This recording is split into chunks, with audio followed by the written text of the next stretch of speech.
देखिए, traditional pain management, believe me this a very novel idea. मैं आपको one by one examples देता हूँ। देखिए, सबसे ज़्यादा अगर पेन है इस वक्त, वो ज़्यादा कमर का दर्द या गर्दन का दर्द या घुटनों का दर्द या टांगों का दर्द, और इस तरह से सर दर्द, इस तरह के मरीज़ या जोड़ों के दर्दों में ही लगभग 70% people who use to come different clinics, उनकी एक ही शिकायत होती है, वो है पेन। यानी पेन के बारे में किसी ने बहुत अच्छी बात कही है कि पेन या दर्द जो है वो इंसानियत की दुश्मन कल भी थी, आज भी हैं और आने वाले कल में भी रहेगी। नाउ द क्वेश्चन इज़ कि जितने भी पेन किलर्स हैं कन्वेंशनल मेडिसिन में, उन सब में साइड इफ़ेक्ट्स हैं, और कहीं ये साइड इफ़ेक्ट्स जानलेवा भी साबित हो जाते हैं। बिकॉज कि when ever there is chronic pain, तो वो क्रॉनिक पेन एक दिन में ख़त्म नहीं हो जाती हैं। Then you have to continue NSAIDs, even steroids, even different types of drugs।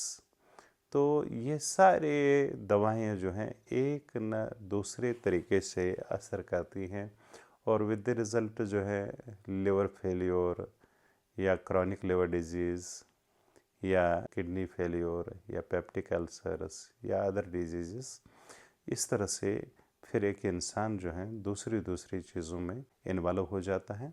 तो कहने का मकसद क्या है कि जो ट्रेडिशनल तरीका है, इसमें हम लोग क्या करते हैं, हम लोग रेजिमेंटल थेरेपीज़ करते हैं। रेजिमेंटल थेरेपीज़ में कपिंग होती हैं, लीचिंग होती है, स्टीम थेरेपी होती हैं, मसाज थेरेपी होती हैं। इसी तरह से हिजामा का मैंने जिक्र किया, कुछ फिज़िकल थेरेपीज़ होती हैं, स्ट्रेचिंग होती हैं, कुछ मैनुअल थेरेपीज़ होती हैं, कुछ मैनिपुलेशंस होती हैं, कुछ कायरो होती हैं। तो इन सब तरीक़ों से, एवं पंचकर्मा मसाजेस, तो इन सब तरीक़ों से जब हम कलेक्टिवली काम करते हैं, particularly chiro when there is alignment जो है वो अपनी जगह से हट गई हो, तो ये सारे तरीके इन कम्बिनेशन जिस पेशेंट को जहाँ जहाँ जिस चीज़ की ज़रूरत हो, हम लोग करते हैं। और successfully we are running this module from last more than 2 decades. तो हम लोग इसमें बहुत मशहूर हैं। कहने का मकसद ये है कि सर का दर्द हो, साइनोसाइटिस का हो, गर्दन का दर्द हो, बाजुओं का दर्द हो, ब्रैकेल्जिया या पीए शोल्डर्स हो, या कमर का दर्द हो, घुटनों का हो, रिहार हो, गाउट हो, या पूरे जिस्म का दर्द हो, फाइब्रोमाइल्जिया हो, या मसल्स का दर्द हो, तो ये इन तमाम दर्दों में हमारे यहाँ ये जो तरीके हैं, they are marvellous, they are very effective. Even I will tell you कि post herpetic neuralgia, there is no treatment throughout the world and we are treating it very easily. मेरे ख्याल में 1 महीना लग जाता है हमें ज़्यादा से ज़्यादा एक पेशेंट को, तो वो आराम से उसके सिम्टम्स हमारे कंट्रोल हो जाते हैं।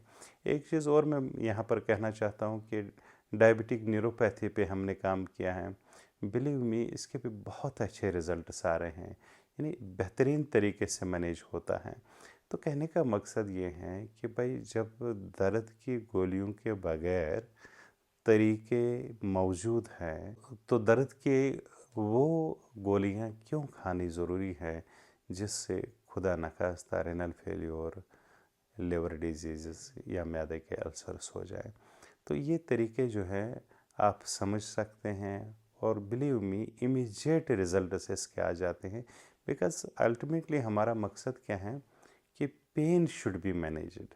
नंबर ऑफ़ टाइम्स हम सर्जरी का ऑप्शन लेते हैं डिफरेंट लंबर डिजीज़ में या कमर के डिजीज़ में, मगर उस वक्त भी हमारा ये मकसद होता है कि किसी तरह से पेन का रिलीफ मिले। अगर वही रिलीफ हमें रेजिमेंटल थेरेपीज से मिलता है, तो फिर हमें सर्जरी करने की ज़रूरत क्या है। आई डोंट वांट कि भाई मैं कहता हूँ कि हर सर्जरी को अवॉइड करो, नहीं।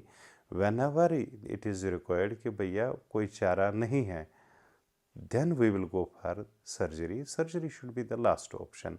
तो कहने का मकसद ये है कि जो हमारे क्लासिकल लिटरेचर में जिन चीज़ों का जिक्र है, हज़ारों सालों से ये तरीके राइज हैं और हज़ारों सालों से इनका तजुर्बा है, जो इंसानियत कर चुकी है, कर रही है, तो हमने सिर्फ उनको रिवाइव करने का काम किया है। तो आना किधर है? अब अगर इस तरह की परेशानियां हैं, डिस्क्रिप्शन में यूनानी एंड पंचकर्मा हॉस्पिटल्स का एड्रेसेस है और वहाँ पर हमारा हेल्पलाइन फ़ोन नंबर भी है। आप हमसे रब्ता कायम करना चाहते हैं तो कर लीजिए। इंशाअल्लाह ऊपर वाले ने चाहा आपको इफ़ाक़ा भी होगा। शुक्रिया।